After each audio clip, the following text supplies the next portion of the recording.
నమస్కారం అండి. నా పేరు టీవీ సుధాకర్ రెడ్డి. నేను 18 సంవత్సరాలుగా అనువంశిక ఆయుర్వేద వైద్యం చేయడం జరుగుతుంది. దానిలో భాగంగా నేను ఈ మధ్యకాలంలో హెయిర్ లాస్ అంటే చాలామందికి హెయిర్ ఊడిపోతుంది. వంశపారంపర్యంగా కొంతమందికి బాల్ హెడ్ ఉంటుందన్నమాట. బాల్ హెడ్ ఉన్న వాళ్ళకి కూడా ఇవి ఆ హెయిర్స్ ఊడకన్నా అంతవరకు స్టాప్ చేసుకుంటానికి ఉపయోగపడుతుంది. అంటే కొత్త గ్రోత్ ఎలా ఉన్నా కూడా ఉన్న ఎంట్రుకల్ని స్ట్రాంగ్ చేసే గుణం వెల్లుల్లి పొట్టులో ఉంది. ఈ వెల్లుల్లి పొట్టు మనం తీసుకుని 2 పిడికలు తీసుకుని ఇనప పెంక మీద వేయించి దాన్ని నల్లగా వచ్చిన బూడిదని ఒక టీ స్పూన్ క్వాంటిటీలో 100 ml ఆలివ్ ఆయిల్ యాడ్ చేసుకోవాలండి. ఆలివ్ ఆయిల్ బయట మార్కెట్లో దొరుకుతుంది. 200 గ్రాములు అయితే 2 టీ స్పూన్లు యాడ్ చేసుకుని ఓ వారం రోజులు దాన్ని రెస్ట్లో ఉంచి మనం వాడుకోకుండా ఉదయం సాయంత్రం కదుపుతూ ఉండి 8వ రోజు కాడి నుంచి మనం ఆలివ్ ఆయిల్ని తలకు పెట్టుకుని ఓన్లీ కుంకుడుకాయలనే ఉపయోగిస్తూ ఉంటే హెయిర్ లాస్ స్టాప్ అవుతుంది. కొంతమందిలో కూడా హెయిర్ వచ్చిన వాళ్ళని నేను గమనించాను.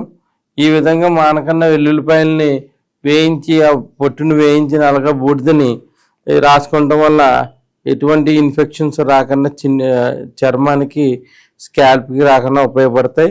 దాంతోపాటు మన యొక్క వెంట్రుకల కుదుల్ని గట్టిపరిచే గుణం ఈ వెల్లుల్లిపాయ యొక్క బూడిదలో ఉంది. అంటే ఏంచి చేసిన బూడిదలో ఉంది.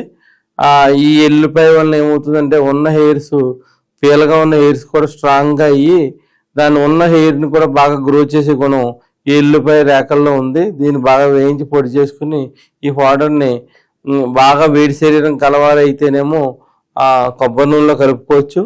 వాళ్ళ సంస్థితిలో ఉన్న బాడీస్ అయితే ఎవరైనా కూడా ఆలివ్ ఆయిల్లో యాడ్ చేసుకుని దీన్ని తలకి అప్లై చేసుకుని నైటు వారానికి 3 సార్లు అప్లై చేసుకుని పొద్దున వాష్ చేసేసుకోవచ్చు. రోజు మొత్తం అలా జిడ్డుగా ఉంచుకోవాల్సిన పని ఏమి ఉండదు.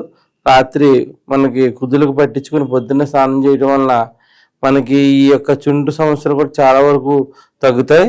ఈ యొక్క వెల్లుల్లో ఉన్న గుణం వలన క్రిమి సంహారిణిగా పనిచేసి మనకి పేనుగురుగుడు ఇలాంటివి కూడా రాకన్నా కూడా ఆపే గుణం దీని యొక్క వెల్లుల్లి రెమ్మలో యొక్క బూడిదలో ఉంది. దీన్ని మనం కాల్చి పెంకలో వేయించి కాల్చి బూడిద చేసుకుని ప్రతి వాళ్ళు కూడా వాళ్ళ యొక్క మెజర్మెంట్ని బట్టి 100 ml అయితే 1 టీ స్పూను, 200 అయితే 2 టీ స్పూన్స్ వేసుకుని దాన్ని మనం మానకన్నా తలకు అప్లై చేసుకోవడం వల్ల హెయిర్స్ రూట్స్ గట్టిపడి కొంచెం చాలా మందిలో అప్పుడే హెయిర్ లాస్ స్టార్ట్ అయిన వాళ్ళు హెయిర్ లాస్ వచ్చిన వాళ్ళు కూడా గమనించానండి. ఇది దాంతోపాటు మన వెల్లుల్లిపాయల్ని ఒక వెల్లుల్లిపాయ ఇలా నలిపి దాన్ని స్వచ్ఛమైన నువ్వుల నూనెలో అంటే పప్పు నూనెలో కానీ నల్ల నువ్వుల నూనె కానీ వేసి ఇలా మరిగించి దీని యొక్క ఆయిల్ని చెవుల్లో స్నానం చేసే ముందు చెవుల్లో వేసుకోవడం వల్ల ఏమవుతుందంటే మన ఇది మర్చిపోయిన భయంతో చెవులు పాడైపోతుంటారు. నిజం కాదు. మంచి కోకోనట్ ఆయిల్ అయినా కూడా వేడి చేసి అల్లం ఈ వెల్లుల్లిపాయతో వేడి చేసి గోరువెచ్చగా చెవుల్లో వేసుకోవడం వల్ల చెవుల్లో ఉన్న ఇన్ఫెక్షన్ మొత్తం తగ్గి మన తలస్నానం చేసినప్పుడు కూడా నీరు చెవుల్లో చేరకన్నా ఉండి మనకి చెవుల్లో నమ్మునెస్ ఇవి రాకన్నా ఉండి మనకి చెవుని కూడా కాపాడటంలో ఈ వెల్లుల్లిపాయ అంత బాగా ఉపయోగపడుతుంది. ఈ వెల్లుల్లిపాయ మనం పిల్లలకి రోజు తినరమాల వేళ్ళని ఆవు నేతిలో ఉడకబెట్టేసి ఉంచి దాని రోజు ఒక వెల్లుల్లిపాయ భోజనం ఫస్ట్ ముద్దలు వేసి పెడుతున్నా కూడా వాళ్ళకి నరాలకు సంబంధించిన బ్లాక్స్ అవి రాకుండా ఉండి చురుగ్గా ఉంటారు. ఈ విధంగా వెల్లుల్లిపాయని మనం ఇన్ని రకాలుగా వాడుకోవచ్చు. తల యొక్క లేపనానికి వాడుకోవచ్చు. దాంతోపాటు దీన్ని చాలామంది కర్రీస్లో వాడతారు. వాడటం వల్ల ఏమవుతుందంటే దీంట్లో ఉన్న ఔషధ గుణాల వల్ల మనకి వచ్చి డైజెషన్ పవర్ బాగా ఇంప్రూవ్ అవుతుంది. ఈ యొక్క వెల్లుల్లిపాయని మనం జాగ్రత్తగా మనం భద్రపరుచుకుని ఇన్ని రకాలుగా ఆయుర్వేద పరంగా వాడుకోవచ్చు. నేను ఈ వెల్లుల్లిపాయ మందుతోనే వాత సంజీవిని అనే మెడిసిన్ దాన్ని తయారు చేశాను.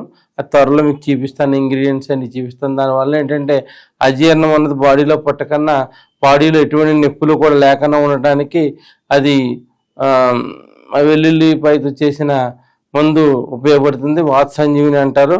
ఆ మందు ఎవరికైనా కూడా ఉదయం సాయంత్రం ఇవ్వటం వల్ల బాడీలో పేరుకుపోయిన వ్యర్థాలన్నీ గ్యాస్ రూపంలో బయటికి వెళ్ళిపోయి బాడీ మళ్ళీ టైట్నెస్ బాడీ గట్టి ఫిట్నెస్గా ఉంటుంది.